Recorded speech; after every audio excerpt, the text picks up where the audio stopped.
마태복음 26장에 보면 마리아라고 하는 한 여인이 나옵니다. 300데나리온 이상의 향유를 예수님의 머리와 또 예수님의 발에 붓고 입을 맞추고 머리털로 향유를 다 적시는 모습이죠. 약간의 향유만 한두 방울만 떨어뜨려도 그 실내가 진동할 텐데요. 아마도 문둥이였던 시몬의 집이 그 향유로 아마 가득 찼을 것입니다. 이 여인이 이렇게 많은 향유를 예수님에게 부었을 때 예수님의 제자들은 왜 300데나리온 이상이 되는 이 향유를 이렇게 허비하느냐, 가난한 사람들에게 나누어 주었더라면 얼마나 좋았겠느냐 하면서 시비를 거는 장면이 나옵니다. 이 여인은 향유를 드린 것이 아니라 예수님에게 자신의 인생을 드린 겁니다. 당시의 여자들이 어떤 일을 했겠습니까? 숫자에도 넣지 않는 여자를 천시하는 세상에서 300데나리온의 돈은 그가 결혼 지참금으로 만들고 있었던 아마 10년치 이상은 되는 돈의 가치였을 것입니다. 그는 자신의 인생을 예수님께 한 방에 드린 것입니다. 헌신이지요. 이 여인은 누가 알아주기 위해서, 사람에게 인정받기 위해서, 예수님에게 인정받기 위해서 드린 것이 아니라 감사해서 드린 겁니다. 이유가 무엇일까요? 받은 게 너무 크기 때문에 그렇습니다. 내가 받은 것이 큰 사람은 크게 감사하고, 내가 받은 것이 적다고 느끼는 사람은 작게 감사할 수밖에 없지요.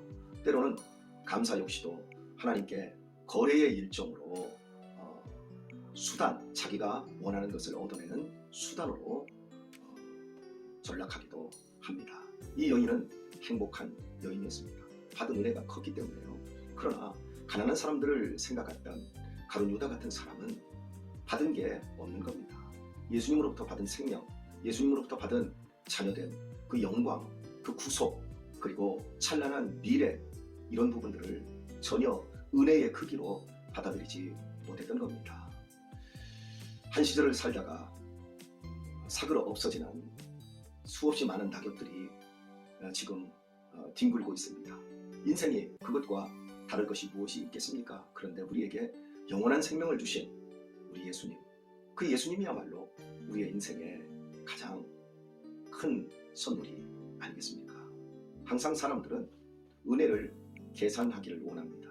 우리가 드리는 어떠한 예물을 계산하기를 좋아합니다. 그러나 하나님은 우리 인생 속에서 계산하지 않는 분이십니다. 하나님은 우리에게 아들을 주셨습니다. 하나님은 예수님이 전부셨습니다. 우리는 전부를 받았고 우리의 인생은 그만큼 복된 인생일 수 있습니다. 어떤 남편이 아내를 위해서 천송이의 장미를 생일에 선물을 했습니다.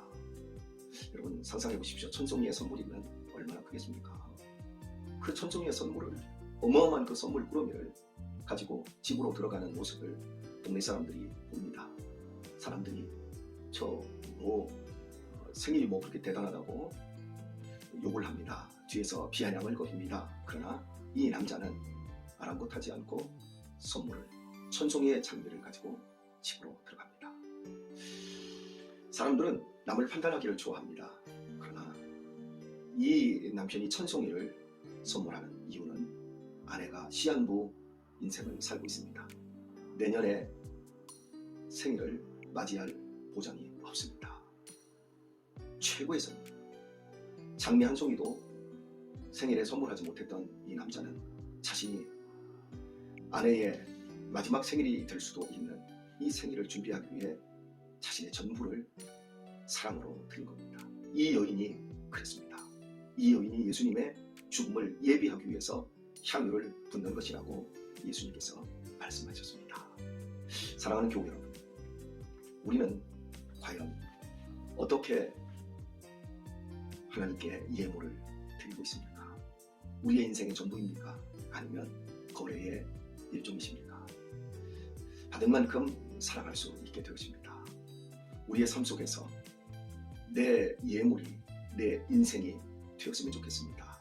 누가 알아주지 않아도, 누가 비아냥거려도 내가 만난 예수님, 나와 예수님과의 관계에서 예수님만 아시는 그러한 은혜로운 인생 예물, 그것을 우리 주님께서 요구하실 것입니다. 300데나리온이 아니라 3데나리온이라도 괜찮습니다. 거기에 우리의 사랑, 우리의 중심, 우리의 인생 전부가 들여졌다면 우리 주님께서는 우리를 기뻐 받아주실 것입니다. 향유 냄새 가득한 그런 우리의 삶이 될 수 있기를 예수님의 이름으로 축복합니다.